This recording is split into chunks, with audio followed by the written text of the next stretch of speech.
Abra a tua Bíblia, por favor, em Gênesis capítulo 26. Nós vamos ler do versículo 1 ao versículo 6. Gênesis capítulo 26. Primeiro livro da Bíblia, mas não foi o primeiro livro a ser escrito. O primeiro livro a ser escrito foi o livro de Jó, escrito por Moisés. O livro de Jó, escrito por Moisés, é o primeiro livro da Bíblia, mas Gênesis, os 5 primeiros livros da Bíblia, né? Gênesis, Êxodo, Levítico, Números, Deuteronômio, também é o Pentateuco escrito por Moisés. Só que a Bíblia não está organizada por ordem cronológica, ela está organizada de uma outra forma. Gênesis, capítulo de número 26. Eu coloquei o título aqui, ó. Aprenda a semear fé, mesmo quando o cenário é contrário. Todos acharam? A minha tradução diz assim: sobreveio fome à terra, assim como tinha acontecido nos dias de Abraão. Então Isaque foi a Gerar, encontrar-se com Abimeleque, rei dos filisteus. O Senhor apareceu a Isaque e lhe disse: não desça ao Egito, mas fique na terra que eu lhe indicar. Habite nela, e serei com você e o abençoarei. Porque a você e a sua descendência darei todas essas terras e confirmarei o juramento que fiz a Abraão, seu pai. Multiplicarei a sua descendência como as estrelas do céu, e a ela darei todas as terras. Na sua descendência serão benditas todas as nações da terra, porque Abraão obedeceu a minha palavra e guardou os meus mandamentos, e os meus preceitos, os meus estatutos e as minhas leis. Isaque, pois, ficou em Gerar. Amém? Assente-se, por favor. Meus irmãos, o capítulo 26 do livro de Gênesis, ele vai trazer para a gente uma revelação importante de um pouco da história de um homem que acredito que todos nós conhecemos aqui um pouco dele, que é a vida de Isaque, o filho da promessa. O homem que o seu nome, Isaque, significa sorriso, que na verdade ele faz parte de uma promessa entre Deus e Abraão. Toda aliança que a gente faz com Deus gera um filho. Toda aliança que nós fazemos com Deus gera uma promessa, o cumprimento de uma promessa. Então, toda comunhão com Deus vai gerar bênção. E a Bíblia no capítulo 26 nos relata também que sobreveio fome na terra. E antes de mais nada, nós precisamos entender que o conceito de fome que nós temos aqui não é o mesmo ângulo de fome que a Bíblia relata nesse contexto. Nós entendemos aqui hoje, por exemplo, que às vezes uma pessoa passa fome aqui, mas o seu vizinho está jogando comida fora. Talvez lá em Guiné-Bissau, talvez não, lá em Guiné-Bissau, as pessoas passam fome. Nós ouvimos relatos dos irmãos missionários que foram para lá, de quem já morou lá, que as pessoas, principalmente nas tribos, fazem uma refeição 5 horas da tarde, onde os homens mais velhos comem primeiro naquele tacho, depois vem as mulheres, depois os mais jovens e, se sobrar, as crianças. Compensação, na Europa, no Brasil, nos Estados Unidos, as pessoas jogam comida fora. Então o primeiro ponto que eu quero destacar aqui é um período em que a terra se recusa a produzir. O que a Bíblia está falando aqui é que existe um período em que a terra se recusa em produzir. E aí já não importa se eu tenho dinheiro ou se eu não tenho dinheiro para comprar, porque não tem aonde comprar. Eu vi alguns relatos quando teve aquele terremoto no Haiti, até agora não conseguiram reconstruir o país. Você pode ter dinheiro naquele lugar, mas você não consegue comprar, porque não tem. Não tem. Em boa parte dos lugares. Você não consegue. Então, algumas situações não importa se você tem dinheiro ou não. Já não importa se o que eu tenho vai durar talvez um mês, se o que eu tenho, a minha reserva vai durar 2 meses. Porque haverá um momento em que eu vou querer comer, eu vou querer consumir, mas eu não terei, simplesmente porque a terra se recusou em produzir. Então nós estamos vivendo dias em que há ameaça do trabalho, ameaças econômicas, falta de educação, o posicionamento com Deus atrapalhadérrimo, retalham e retalham cada vez mais, mas além disso, todos nós já vivemos um determinado momento nas nossas vidas, como Isaac estava vivendo ali, presenciando aqui no contexto, o momento em que as coisas se recusam a acontecer. Por mais que nós tentássemos, por mais que nós fizéssemos a nossa parte, a terra disse não, eu não vou produzir. É claro que nesse momento eu não estou me referindo à plantação no quintal da nossa casa. Eu estou falando de determinadas áreas da vida que não dependem da nossa vontade de produtividade, não depende do nosso querer dar certo ou dar errado. Existem pessoas aqui que se sentarem para pensar e irão dizer: pastor, eu fiz de tudo o que eu podia para que o meu filho, para que a minha filha não saísse de casa. Pastor, eu fiz tudo o que eu podia para que o meu casamento não terminasse como terminou. Pastor, eu fiz de tudo o que eu podia para evitar um desentendimento na minha família, mas aconteceu. Eu fiz de tudo o que eu podia para manter aquele emprego, para manter aquela empresa, para fazer essas coisas. Mas existe, talvez, um momento em que as coisas, por mais que você se esforce, ela se recusa em produzir. Quando há fome na terra, quando o que eu faço não é suficiente, quando o que eu sei não é suficiente, quando o que eu falo não é suficiente, quando o que eu tenho não é suficiente, eu preciso de milagre. E milagre eu não posso fazer, milagre eu não sei fazer.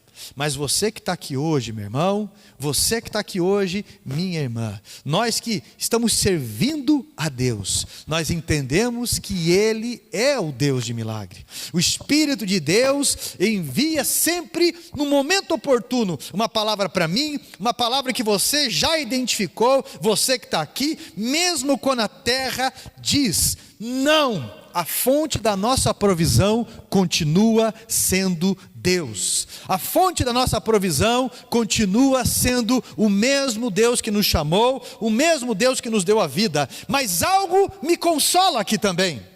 O texto diz que houve fome na terra, como também houve fome na terra nos dias de Abraão. E aí eu vou lembrar também que nos tempos bíblicos não foi só nos dias de Abraão que teve fome, foi nos dias de José também lá no Egito.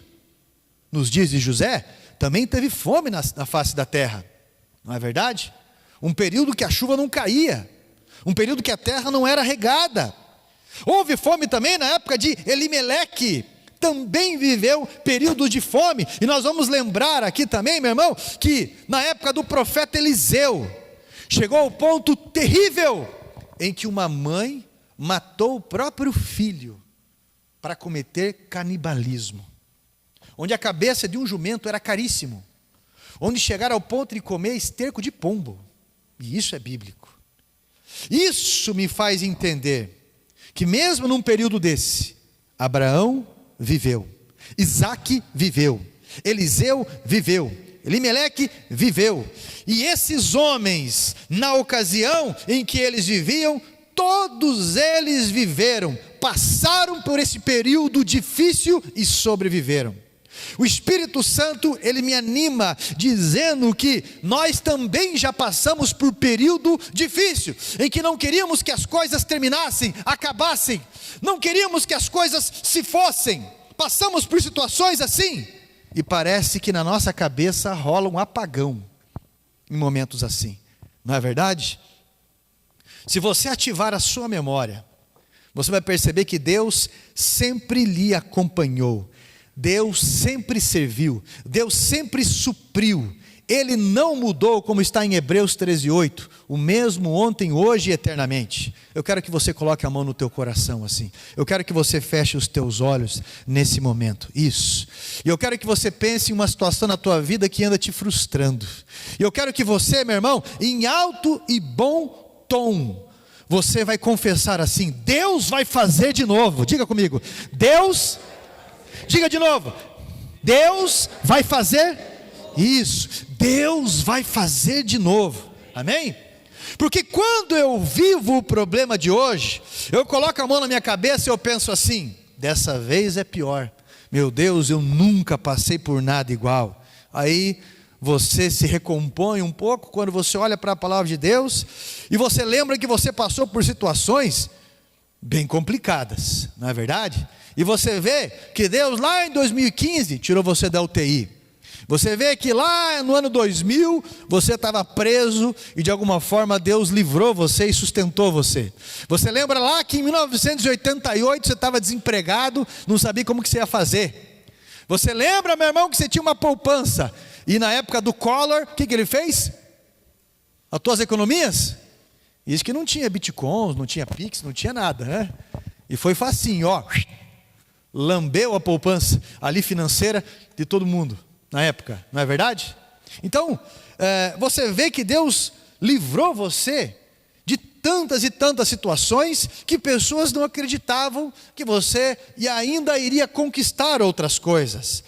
Há momentos na nossa vida que parece que existe um apagão, mas aí eu olho para os discípulos, eu vejo que Jesus conduziu uma multidão até o deserto, e ali o que vocês têm? 5 pães e 2 peixinhos, não dá para alimentar essa multidão. E eles agradeceram pelo que tinha. E Jesus multiplicou aquilo. E todos comeram até se fartar. E sobrou 12 cestos cheios que Jesus pediu para guardar. Olha só. Só que tem uma outra passagem, que é a segunda multiplicação de pães e peixes, que o povo está no deserto mais uma vez. E aí não eram 5.000 homens fora mulheres e crianças. Era 4.000 homens fora mulheres e crianças. E você vai ver que no momento de deserto, parece que dá um apagão na cabeça da gente. E Jesus falou a mesma coisa: dê vocês de comer. Mas Senhor, como nós iremos fazer isso? Vocês já esqueceram o que vocês passaram? Já esqueceram onde eu tirei vocês? Na nossa cabeça acontece isso muitas vezes.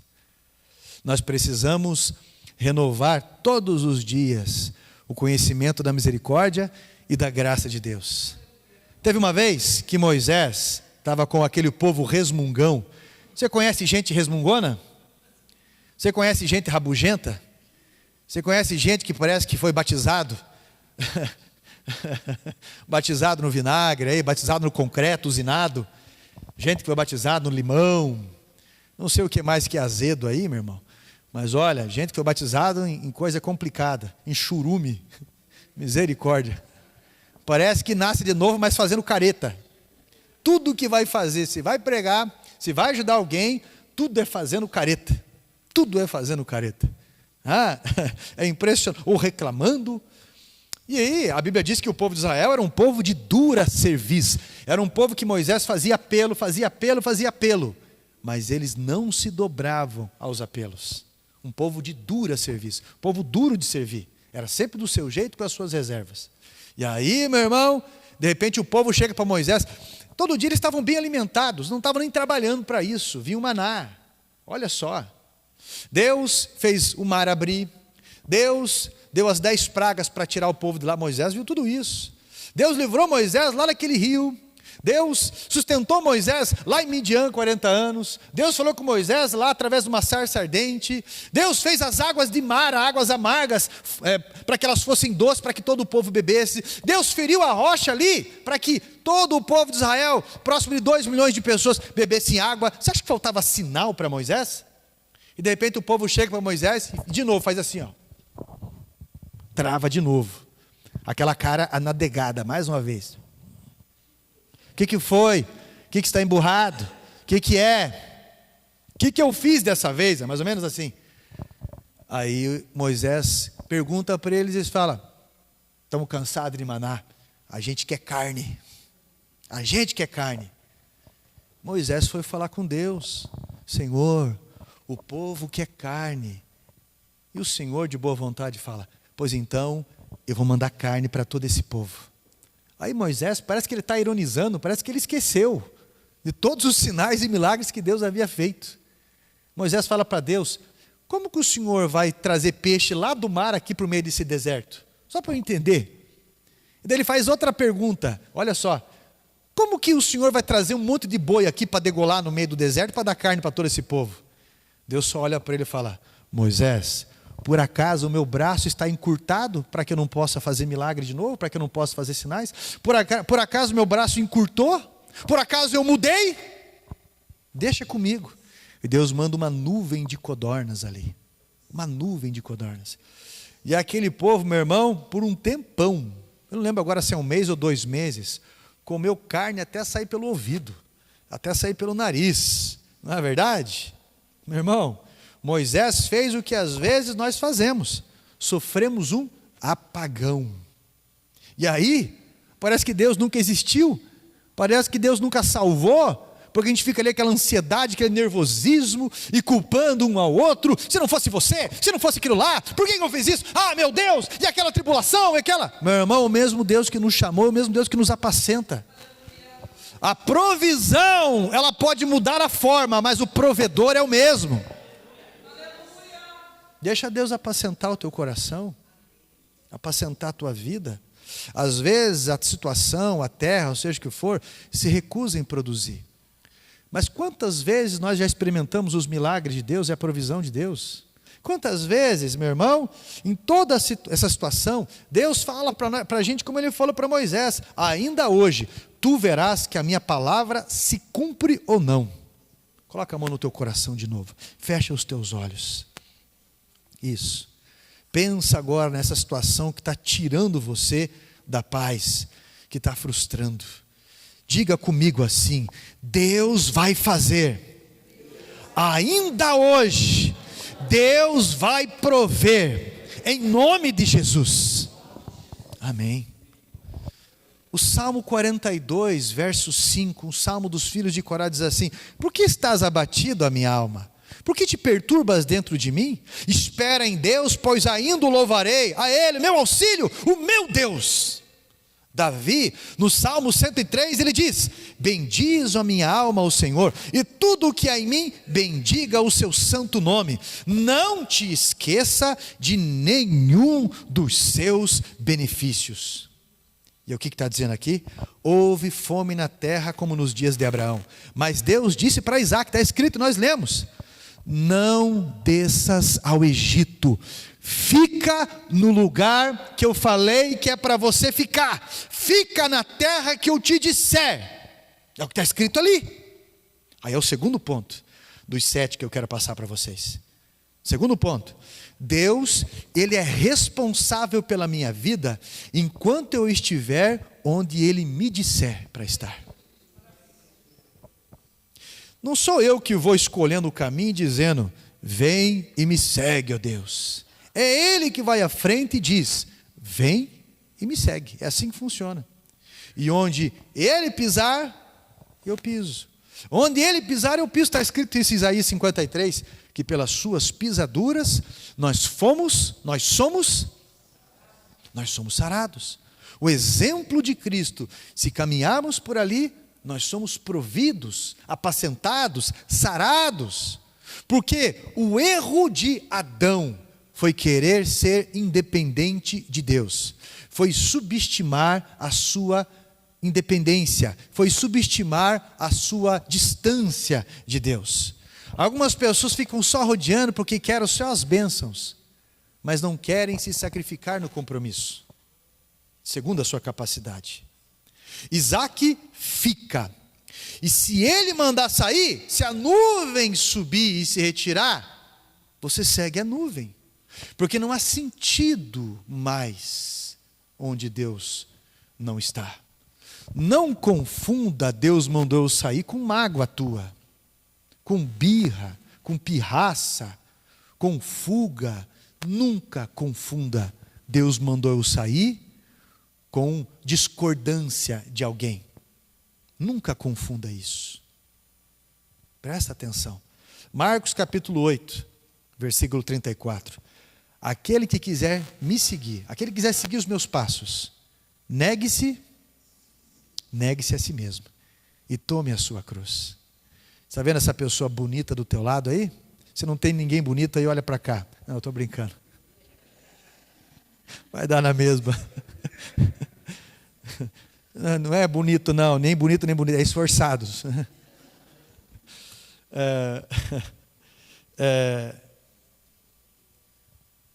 Essa pessoa que está aí é a tua cruz.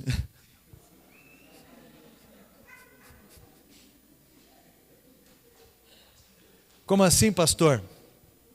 Quando eu falo que essa pessoa que está aí, eu estou dizendo, ó, a Thaís estava até limpando a cruz dela ali, fazendo assim, ó, tirando alguma coisa da cruz ali. Tá certo, tem que cuidar da cruz, não é verdade? Tem que cuidar da cruz. Eu digo isso porque você vai conviver com situações que vão confrontar o orgulho, situações que vão confrontar a ponto de magoar, a ponto de você desejar ser agressivo, a falar besteiras, a nunca mais querer ver, situações que realmente vão querer intimidar o teu cristianismo. E aí a gente começa a querer inventar formas de dizer que estamos sendo cristãos, com algumas atitudes que não são de cristãos, que não tem a ver com a Santa Ceia, que não tem a ver com o em memória de Jesus, porque daí é do jeito dele, não tem a ver. Quem que se afastou de Judas? Foi Jesus ou foi Judas? Quem que se afastou de Judas? Foi Jesus ou foi Judas? Espera aí, vocês não sabem responder essa? Foi Judas, não foi? A Bíblia diz que Jesus, tendo-os amado, os amou até o fim. Até o fim. Então, meu irmão, não é o lugar, muitas vezes, é a maneira como você serve. A Bíblia vai falar, maldito aquele que faz a obra do Senhor de uma forma relaxada. Então não vamos ser malditos. Vamos fazer a obra do Senhor segundo a nossa capacidade, com a nossa força. E segundo a capacidade, o Senhor nos dá talentos. É o que está escrito ali. Que deu talento segundo a capacidade de cada um. É o que está escrito. A uns deu 5 talentos, outros 2 talentos, e outro deu 1 talento. Segundo a capacidade. Então eu e você temos uma capacidade. E temos que fazer segundo a nossa capacidade. Não é verdade? Deus fala para Isaac ali, eu vou abençoar as famílias através de você, vou abençoar as vidas através de você. E Isaac está por ordem de Deus, em um lugar que é improvável o sucesso, improvável a bênção. Talvez Isaac observa pessoas questionando a decisão dele. Sabe aqueles parentes distantes, falam assim, o que esse camarada está fazendo lá no Sabará? Que nem se chama Sabará, é São Miguel. O que essa pessoa está fazendo morando ali? O que essa pessoa vai se embestar? Parece mineiro falando, vai se embestar de querer ser pastor. Meu Deus, pastor não consegue nem aprovação de crédito, para você ter uma ideia, para comprar um carro. Eu não sei o que essa raça fez. Mas o mercado financeiro não gosta muito, não. Estão fazendo piadas à solta, com muita coisa aí, não é? Piadas à solta, porque estão destacando erros de pessoas, situações que não entendem. Acabei de ver agora lá na internet, meu irmão, presta atenção no que eu vou falar para você. Todo show é um culto. Todo show é um culto. E essa mulher que veio do estrangeiro para fazer esse show, essas mesmas pessoas que criticam o povo evangélico, porque falam que são histéricos e coisa e tal, estavam lá se prostrando, levantando as mãos, clamando, brigando, fazendo confusão, usando fralda geriátrica numa fila, para ver uma pessoa clamando para que ela tivesse um olhar. Você quer humilhação maior que isso aí? Vai ter pessoas que fazem coisas que a gente não concorda mesmo, e que não tem como eu concordar que algumas coisas são bíblicas mesmo, né? Mas são algumas pessoas que, por desprezarem a Bíblia, aceitam coisas assim. Esse menino de 14 anos aí, que virou chacota na internet. Esse menino de 14 anos, para quem não sabe, a mãe dele está com câncer há 5 anos. O pai dele não é convertido, e a irmã dele é feiticeira, a única irmã dele. De alguma forma ele está se esforçando, de alguma forma alguém pegou alguém ali que é muito inteligente e doutrinou numa outra direção. Deus trata pessoas para salvação, Deus sabe de tudo. Pessoas vivem fases na vida, só que a gente pega as coisas muito resumidas na vida, não é? E às vezes até se intimida. Tem gente que pensa assim, o que essa pessoa vai fazer num culto? Não está bem da cabeça não, porque esse é um lugar improvável. A gente parece não perceber, às vezes, o bairro que mora. É isso que as pessoas falam. O marido que tem, a esposa que tem, o emprego que tem. Esse cara, será que ele não se toca do que tem, do que é? Será que essa mulher não está enxergando isso? Meu irmão, mas a fé, ela é uma ligação com Deus que ultrapassa o racional humano. A fé, como o apóstolo Paulo fala ali em Filipenses 4:8, essa fé em Deus, ela dá uma paz que excede o entendimento das pessoas. Não tem lógica, o camarada está passando, sendo exprimido desse jeito, e ele está em paz. Olha só, precisando de um abraço, dá um abraço. Precisando de ajuda, está ajudando. Meu irmão, continue planejando enxoval, continue esperando o casamento, continue se posicionando na nobreza do teu chamado, na beleza de quem tem a paz da promessa do seu Deus, estando onde você está.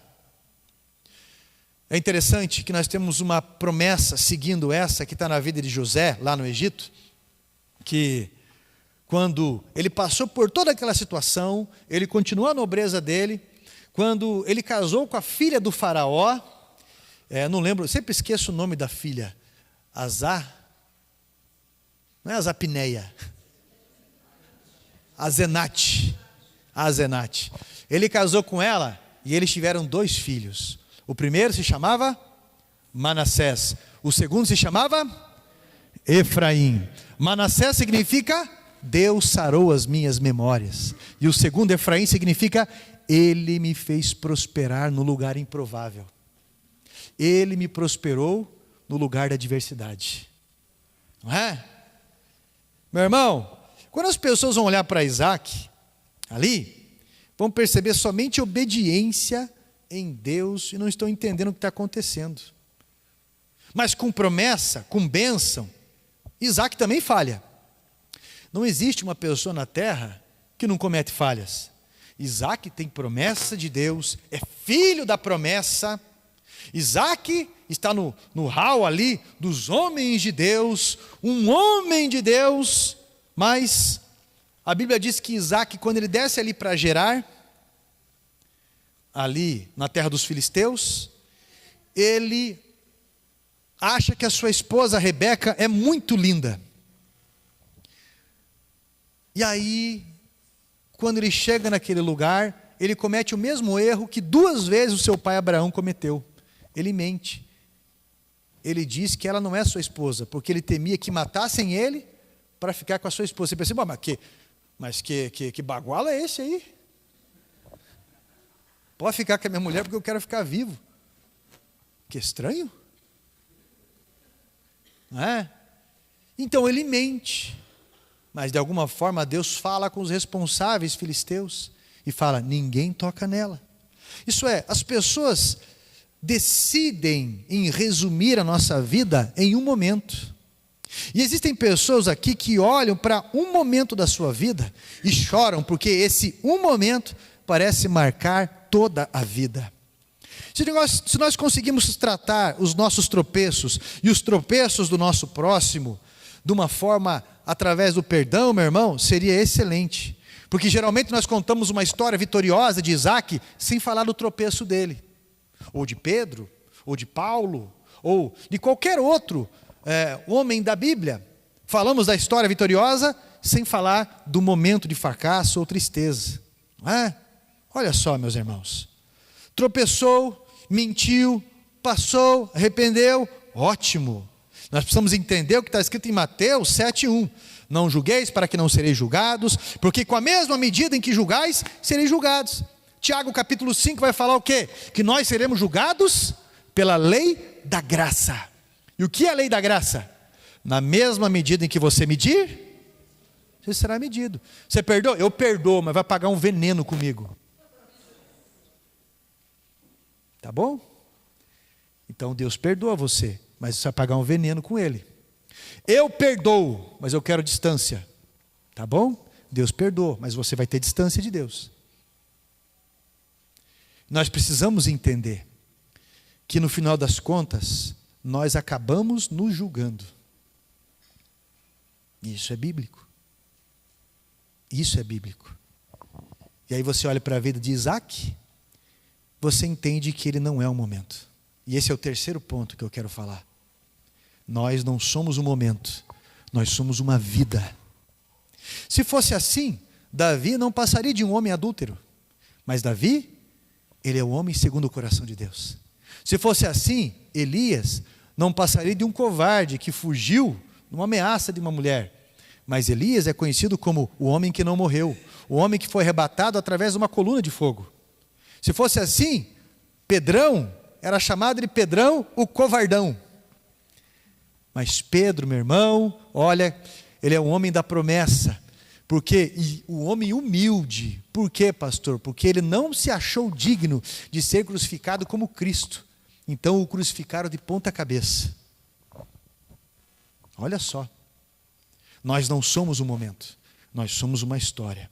A Bíblia vai falar no versículo 12, semeou naquela mesma terra. No versículo 11 diz que Abimeleque dá sentença de que quem ousasse tocar a mulher de Isaac morreria. Então as coisas passaram na sua vida e você muitas vezes continua sentado sobre os escombros, chorando, lamentando o que não foi, lamentando o que queria que fosse e não foi, e coisa e tal. Ai, porque eu errei, eu fui num jogo lá naquela torcida que eu descobri depois que fizeram um pacto.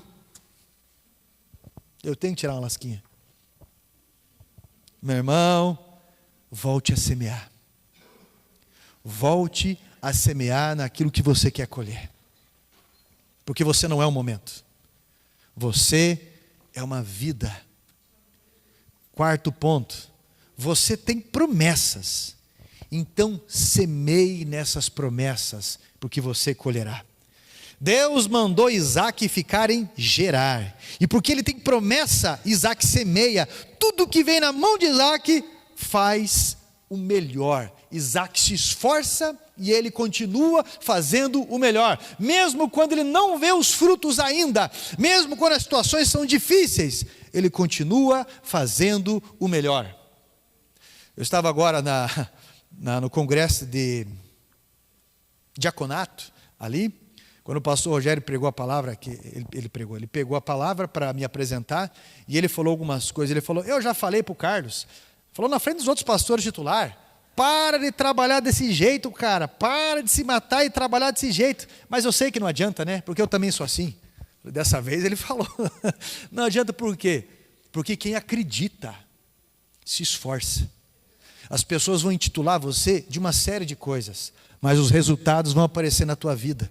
E essas pessoas que ficam essas pessoas que ficam criticando apenas, a vida delas para. A vida delas trava. A promessa, ela é uma autorização de Deus para avançar. São portas que Deus abre para você passar. Isaac vai trabalhando, Isaac vai semeando, Isaac vai cultivando, Isaac vai esperando. E a Bíblia diz que naquele mesmo ano, coloca a mão no teu coração, mais uma vez, meu irmão, levanta a tua mão direita assim, isso, levanta a tua mão direita, que eu quero profetizar na tua vida. Olha só, presta bem atenção no que eu vou falar. Os resultados da tua obediência não demorarão a chegar. No nome de Jesus, eu profetizo sobre a tua vida, que ainda esse ano, 100 vezes mais, de tudo aquilo que você está semeando no reino de Deus, você colherá em nome de Jesus. Amém? Essa expressão 100 vezes mais, ela não é baseada em números, mas ela é baseada em uma abundância de resultados extraordinários, de uma prosperidade maravilhosa. Olha só, a Bíblia diz que Isaac semeou, e naquele mesmo ano, ele colheu 100 vezes mais, porque ele era o melhor agricultor? Porque ele tinha a melhor técnica? Não. Isso foi porque o Senhor abençoou. Isso é, ele plantou algo, e esse algo tinha frutos, e esses frutos tinham várias outras sementes. 100 vezes mais do que ele plantou. O Senhor era com ele, meu irmão, e a diferença é quem está com você, porque Deus, Ele multiplica mesmo em meio ao deserto. E quando a bênção é grande, você sabe o que acontece, não é? Quando a bênção é grande, você sabe o que acontece, meu irmão. Isaac semeou contra as notícias ruins, contra as expectativas da maioria. Isaac foi abençoado com uma colheita maravilhosa. E aí você sabe o que acontece, né? Quando você está cavando sozinho, ninguém está vendo, ou poucas pessoas estão vendo. Quando você chega lá em casa, se você olhar lá, tem umas flores lá em casa, porque eu amo flor. E todo dia eu tenho que regar de manhã ou à noite. E tem que ficar tirando aqueles galinhos secos, o que está seco, podando. Comprei substrato ontem para jogar, tirar a terra de cima, jogar de novo, fazendo isso direto. A pessoa chega lá e fala assim, que flor bonita. É bonita, lógico, mas todo dia é um cultivo, é um trabalho, todo dia. Só que as pessoas, eles não vão ver o teu trabalho todo dia, eles vão ver o resultado. E algumas pessoas vão julgar pelo resultado. Em alguns casos não é admiração não, em alguns casos é um dom satânico, que nós chamamos de inveja. Quando Isaac está cavando, plantando e cultivando, não estão vendo. Quando Isaac está colhendo, essas pessoas estão invejando. É o quinto ponto. Existem pessoas que chegaram hoje aqui e que se sentem totalmente oprimidos pela inveja. Ninguém viu você de madrugada fazendo trabalho, se ralando para pagar, se arrebentando em 2, 3 empregos. Olha, só não vendeu a alma porque já entregou ela para Jesus. Porque Jesus comprou primeiro. Mas olha só, mas agora as críticas preconceituosas tentam te deixar indigno da colheita.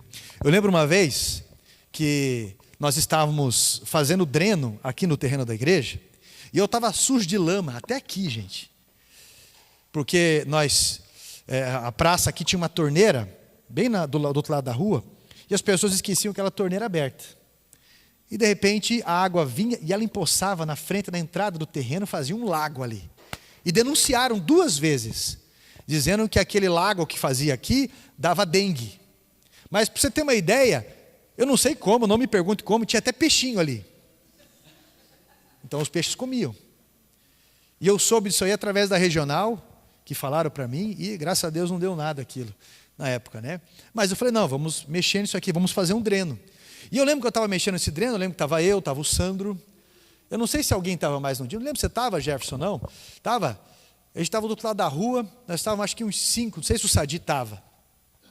5 ali mais ou menos, porque era picareta, era inchada, e eu estava sujo de lama. E aí de tarde, naquele sol, a gente sentou, alguém trouxe um refrigerante, e a gente estava se hidratando com refrigerante por rim, faz bem, né?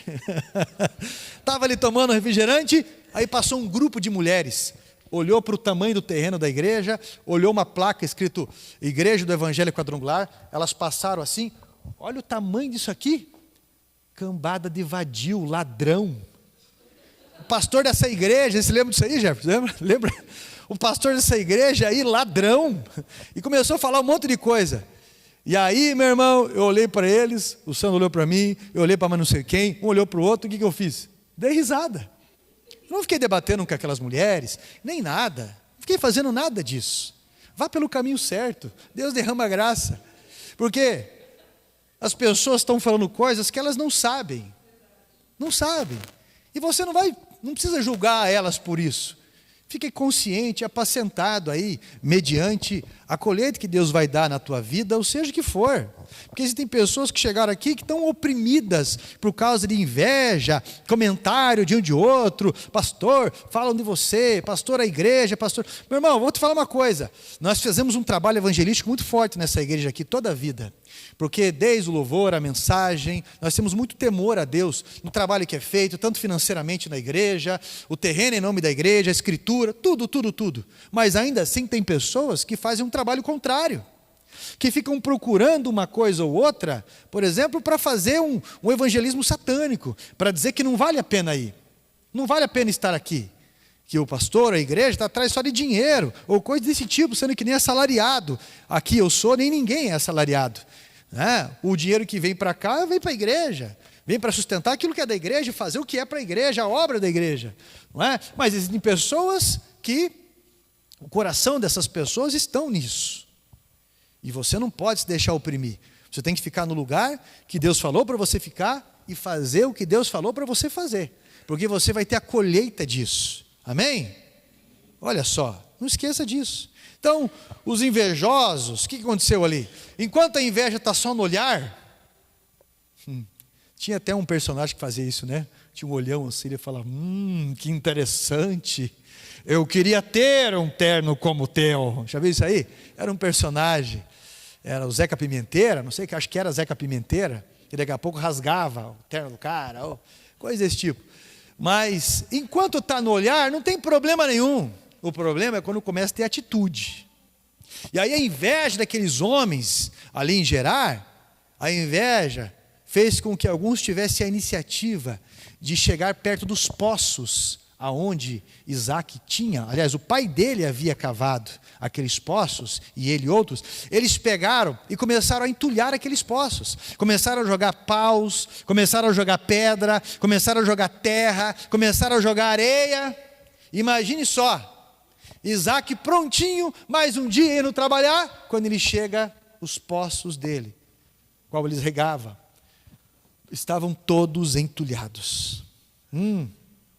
Todos entulhados. Eu quero te falar sobre a promessa de Deus sobre Isaac. Quando o Isaac se frustrou numa situação dessa, com certeza ele lembrou da promessa.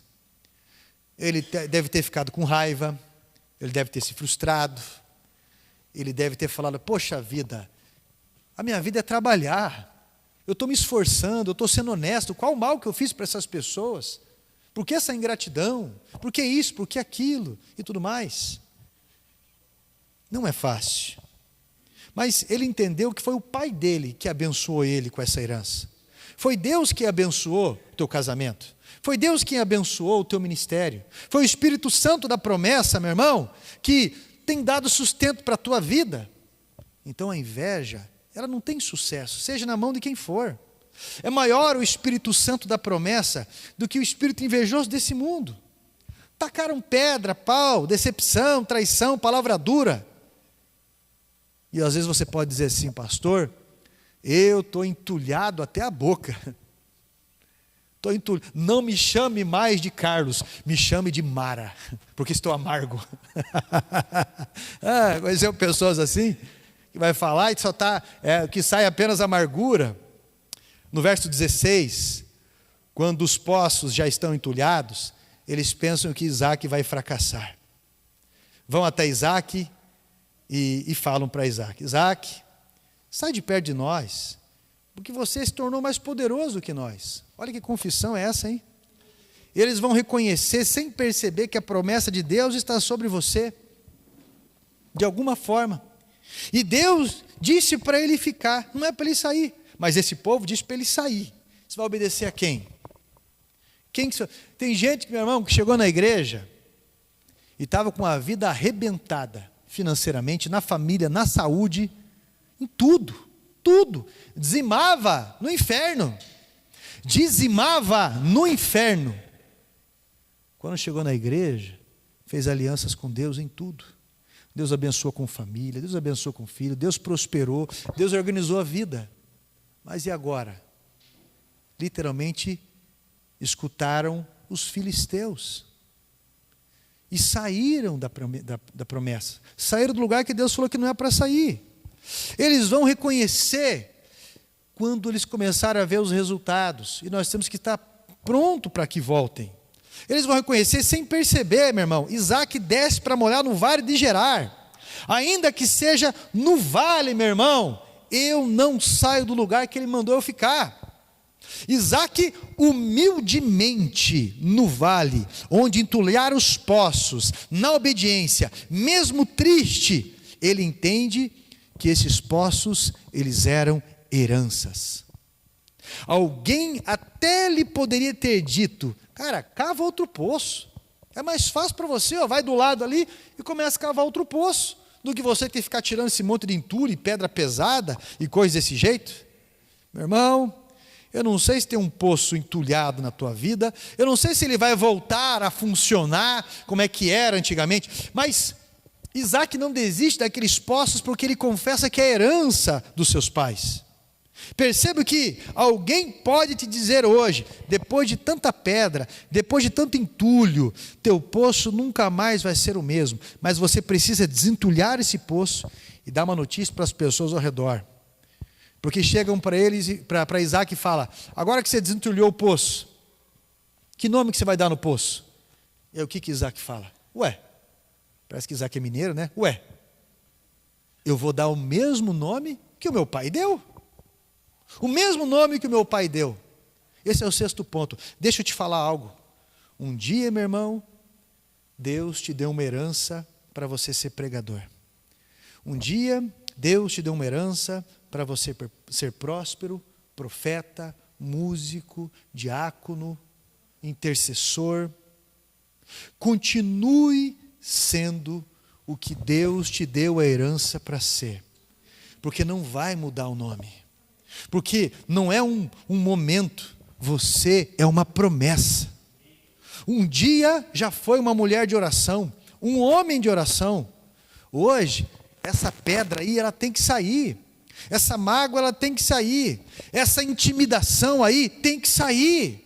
Reaja, porque o teu nome não mudou. Você é salvo no nome de Jesus. Você é um cristão no nome de Jesus. Você tem um ministério no nome de Jesus. Tira essa pedra, tira esse pau, tira, meu irmão, porque a água vai verter mais uma vez. Há uma fonte em você. A Bíblia diz, meu irmão, Jesus fala isso, que aquele que crer nele, do seu interior fluirão rios de água da vida.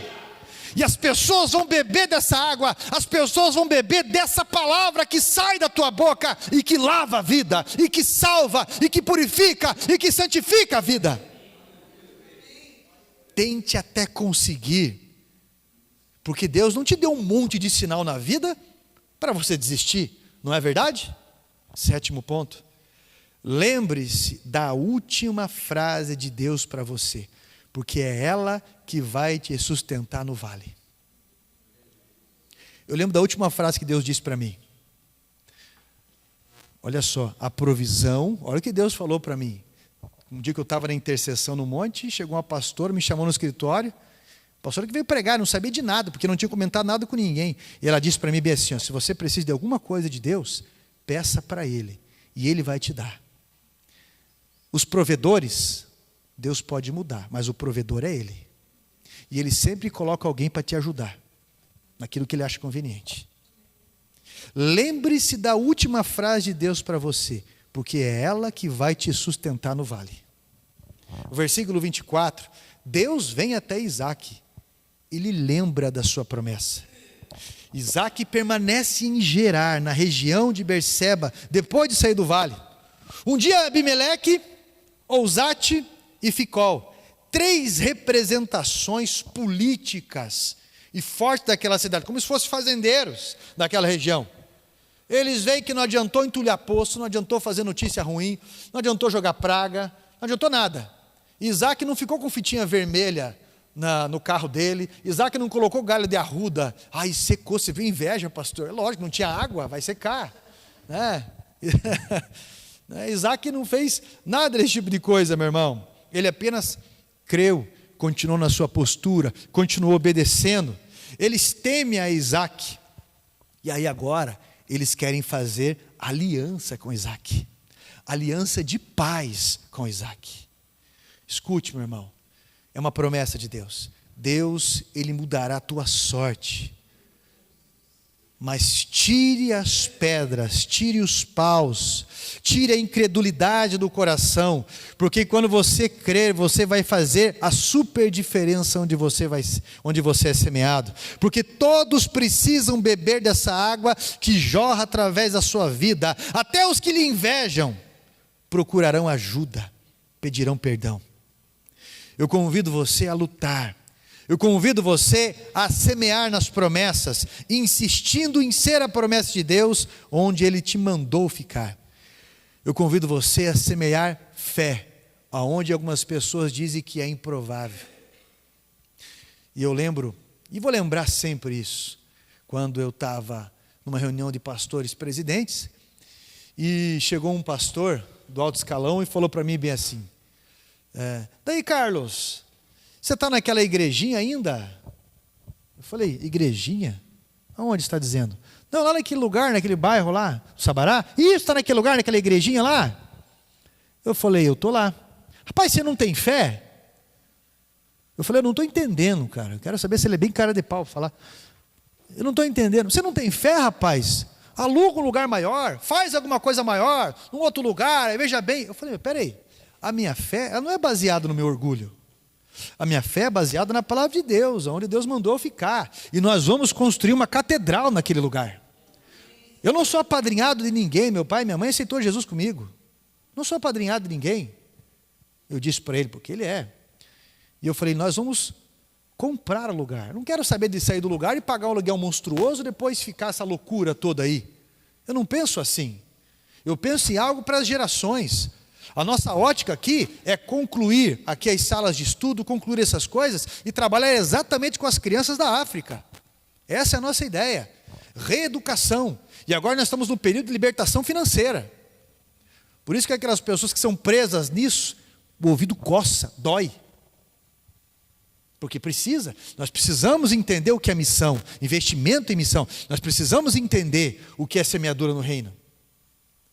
Eu falei isso para esse pastor. E depois ele ficou se arrebentando pagando aluguel. E se eu não fosse ajudado, estava quebrado.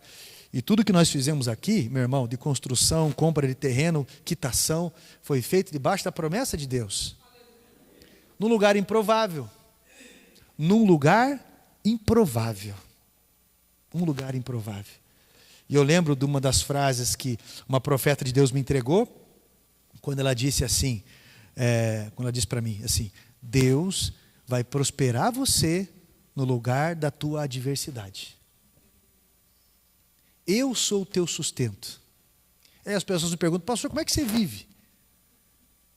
É Deus, é isso que eu respondo, porque é simplesmente Deus, em todos esses anos. É simplesmente Deus, porque eu acredito na promessa, e nas promessas. E a provisão de Deus está ligada na caminhada da promessa. Meu irmão, tem momentos que eu e você ficamos angustiados, mas é tempo de sarar a terra. É tempo de Deus sarar os corações. É tempo de Deus fazer através da minha e da tua vida. Por quê? Porque nós precisamos semear. Mesmo quando as notícias são contra. Mesmo quando as pessoas fazem contra. Mesmo quando as pessoas têm inveja, buscam o contrário. Aprenda a semear fé quando o cenário é contrário. Aprenda, meu irmão, a se preparar para receber aquilo que é bom, mesmo quando o cenário ele é contrário. É uma batalha espiritual, meus irmãos. É uma batalha tremenda espiritual às vezes. Eu lembro que essa semana, ontem, eu fui uma correria de manhã que eu vou para Campo Largo, vou para Araucária, e depois vou para o Alto Boqueirão, depois vou para Araucária de novo, num dia normal para mim, que ajuda um ao outro. Daí, pastor, por favor, preciso de ajuda para o meu filho, eu tenho que arrumar lugar para internamento, e essas coisas todas, e de onde que vem dinheiro? Pastor, assim, e de repente, passei na panificadora para comprar pão para minha senhora. Hora que eu vou ligar a caminhonete, pau, pau, pau, clé, clé, clé, clé. Dou um tranco, a caminhonete pesa 2 toneladas. Eu empurrando ali, segundo a tua capacidade. Aí Deus mandou alguém, tem o bar dos amigos ali, vieram me ajudar.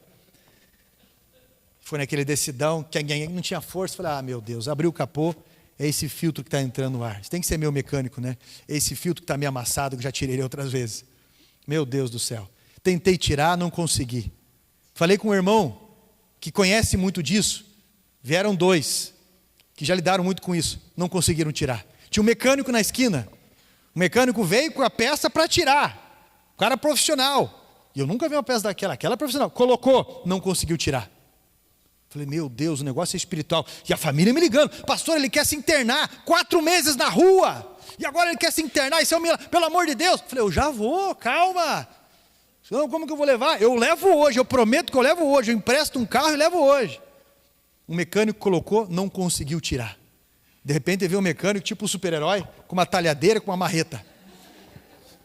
Colocou ali, eu falei, mas você sabe o que você está fazendo? Ele olhou para mim e falou bem assim, ó, se não sai por bem, sai por mal. Eu falei, não fala isso.